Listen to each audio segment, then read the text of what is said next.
हे मारो राजस्थान। छोड़ो कल की बातें, कल की बात पुरानी, नए दौर में लिखेंगे मिलकर नई कहानी।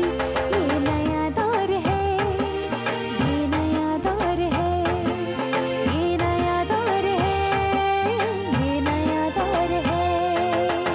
गांव-गांव में उन्नति और विकास हो रहा, उद्योगों से जुड़कर निर्माण हो रहा। आओ गाँव को मिलकर समृद्ध बना दें, गाँव विकास की योजनाओं से लाभ उठाए। ये नया दौर है, ये नया दौर है, ये नया दौर है, ये नया दौर है। भारत एक प्रगतिशील एवं विकासशील देश है और इसी प्रगति की ओर अग्रसर होकर हमने अपने दूर दराज गाँव को शहरों की मुख्य धारा से जोड़ा है। इसी मुख्य धारा से जुड़ जाने से गाँव में मूलभूत परिवर्तन आ रहा है, जिससे गाँव में बुनियादी सुविधाओं में सुधार आया है। कोशिश यही है कि गाँव को आदर्श गाँव बनाए जाएं, जिसमें सभी प्रकार की सुविधाएं शामिल हों। वेदांता समूह की कंपनी हिंदुस्तान जिंक ने ग्राम पंचायत, जिला प्रशासन और राजस्थान सरकार के साथ मिलकर 90 गांव को मॉडल विलेज डेवलपमेंट प्रोग्राम के अंतर्गत आदर्श गांव में परिवर्तित करने का लक्ष्य स्थापित किया है। इन 90 गांव में से अब तक 32 गांव आदर्श गांव में परिवर्तित हो चुके हैं। ऐसा ही एक आदर्श गांव है चित्तौड़गढ़ जिले में पंचदेवला, जहां आज मैं जा रही हूं। आदर्श गांव का ख्याल आते ही लहलहाते खेत, खुशहाल लोग और उम्मीद से भरे चेहरों का दृश्य आंखों के सामने तैरने लगता है। आज मेरा सफर मुझे ले आया है पंचदेवला गांव। ये एक आदर्श गांव है। पंचदेवला को सन 2005 में इसे हिंदुस्तान जिंक ने राजस्थान सरकार के साथ मिलकर एक आदर्श गांव के रूप में परिवर्तित करने के लिए गोद लिया। पंचदेवला गांव में जो परिवर्तन आया उस बारे में जानने के लिए मैं मिलने जा रही हूँ यहाँ के वार्ड पंच श्री डालचंद जी से। नमस्कार। मैं यहाँ राजस्थान में चित्तौड़गढ़ जिले के पंचदेवला गांव में आई हूँ। ये है यहाँ के वार्ड पंच श्री डालचंद जी। कैसे हैं आप? चलिए। तो डालचंद जी, सबसे पहले तो आप मुझे अपने गांव की स्थिति के बारे में बताइए, क्या चल रहा है अभी यहाँ पे? स्थिति हमारे गांव की सब बहुत अच्छी है, ठीक चल रही है, खेती बाड़ी भी अच्छी है, सब बढ़िया है। इतिहास क्या है, कब बना ये, कितनी आबादी है यहाँ पर? ये 1990 में ये नया गांव बसा। जिंक कॉलोनी ने हमको यहाँ कॉलोनी बना के हमको दी। अच्छा। और जिंक ने हमको यहाँ बसाया, हमारे लिए साधन भी किया, हमारे यहाँ रोड भी बनवाया और हमारे चौराहे ऊपर हमको सुविधा भी दी। हमारा गोल चौराहे बनाया, 2 दुकानें बना के दी, पानी की टंकी बना के दी, उसमें बोर्ड भी लगाया, पानी की सुविधा की। जो आंगनवाड़ी जो बनी हुई थी उसमें कोई सुविधा नहीं थी, तो उसमें सुविधा भी दी। बच्चों के खिलौने हैं। शिक्षा के लिए क्या? शिक्षा के लिए इन हमारे यहाँ 6 जगह 6 गुरुओं में सुविधा दी पढ़ाने की। महिला के पढ़ाने के लिए, पुरुषों के पढ़ाने के लिए, जो अनपढ़ है ना उनके लिए पढ़ाने के लिए सुविधा दी। उसके लिए उन्होंने हमारे रोशनी की, लाइटों की सुविधा की और उनके पुस्तकों की सुविधा की। और फिर उन्होंने जो पढ़ाने वाले थे उनको भी जो उनके पैसे दे के यहाँ रखे हैं। तो अभी इस गांव में कितने लोग साक्षर हैं? इस गांव में सभी साक्षर है, केवल कुछ 50-60 लोग ऐसे हैं जो नहीं पढ़ पाए। पढ़ाई के मामले में हमारा काम पीछे नहीं है। और क्या क्या गतिविधियां हैं यहाँ पे विकास के लिए? यहाँ पे हमारे जो ये उच्च विद्यालय पहले छोटा था, उसको बड़ा होने के लिए हमारे जो कमरों की भी जरूरत हुई। पहले 8 कमरे बना के दिए, 2 कमरे और नए बना रहे हैं। अच्छा। और कंप्यूटर भी उसमें लगा दिए। पुस्तकालय लाइब्रेरी बना रखा है चौराहे ऊपर, वहाँ अखबार भी आते हैं और शाम के 5-7 लोग बैठते हैं, पढ़ते हैं, बातचीत करते हैं। उस सुविधा मिल रही है, बैठने की सुविधा है।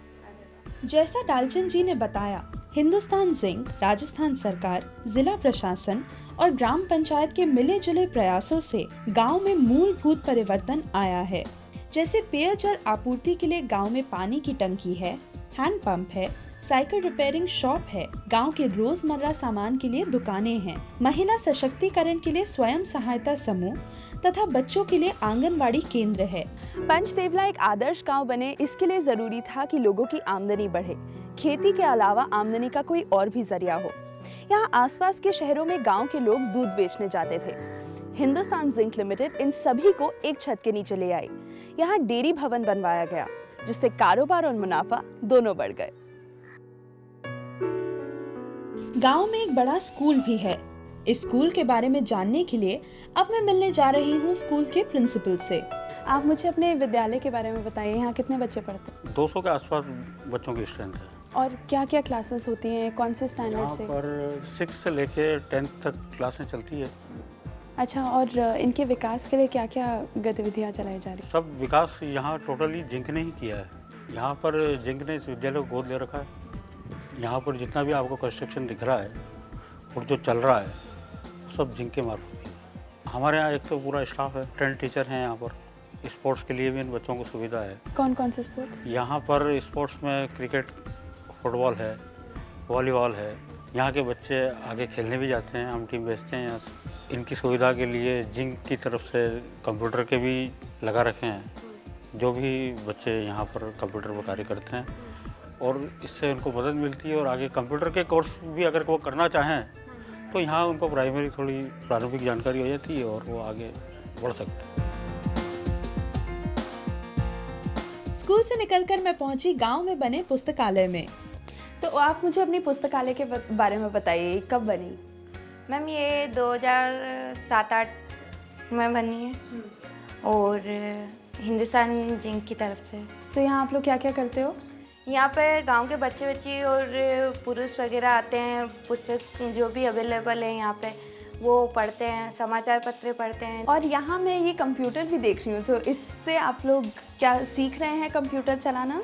हिंदुस्तान जिंक लिमिटेड की तरफ से स्कूल में कंप्यूटर दे रखे हैं, तो वहाँ सीखे हुए बच्चे यहाँ आके बैठते हैं और कंप्यूटर पे कुछ सीखते हैं।